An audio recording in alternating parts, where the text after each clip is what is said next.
Bienvenue sur cette nouvelle vidéo où je vais vous montrer comment j'analyse le code en M5 sur la session de Londres. On va tout effacer et je vais répondre. Vous allez voir comment je fais.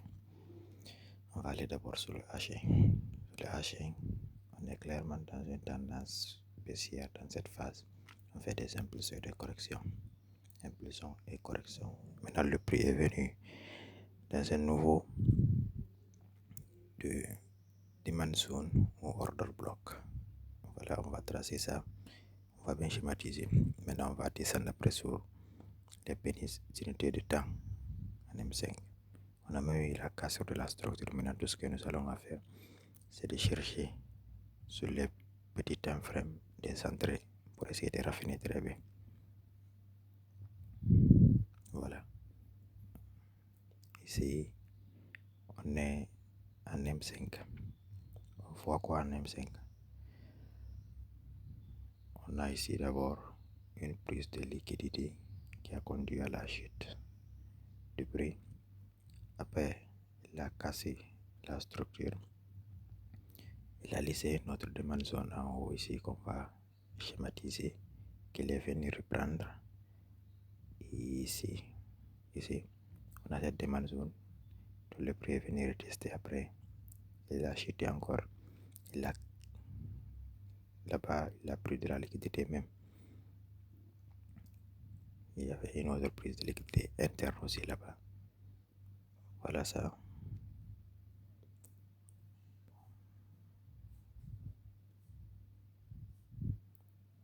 Voilà. On a aussi ici la cassure de la structure qui a été faite. Tout nous montre que le gold pourrait chuter. Comme c'est M5, on va essayer de viser pour notre première TP là-bas. On va pas d'abord viser les gros. On va juste prendre un petit risque ratio et sortir du marché. Voilà, on va prendre cette zone dernière aussi haussière avec cette forte chute. Voilà ça. Voilà. Ici, on a notre zone.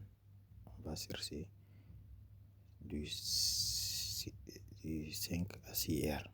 5 à 6 R, on va poser un peu le stop loss en haut. Voilà comment je fais, comment j'analyse souvent le marché. Et puis c'est très simple, rien de compliqué. Dans sa façon aussi, vous pouvez faire pareil et vous serez rentable. Vous n'aurez juste qu'à analyser pareil et faire le backtest et l'adapter à votre manière. Si vous êtes disponible le matin, vous pouvez trader le matin. Voilà, si on vise le take profit de H1, on aura 22 R. 22 R sur cette opportunité. Ce qui veut dire si tu risques 1%, tu vas gagner 22 fois ce que tu as risqué. Ça dépend. Moi personnellement, je vais viser d'abord, comme c'est la session de Londres ici, je vais viser ici un petit 5 risque ratio. Voilà ici. Tout ce que nous attendons maintenant que le marché vient ici déclencher notre ordre de sell limite et puis aller chercher notre zone de liquidité en bas là-bas. Voilà.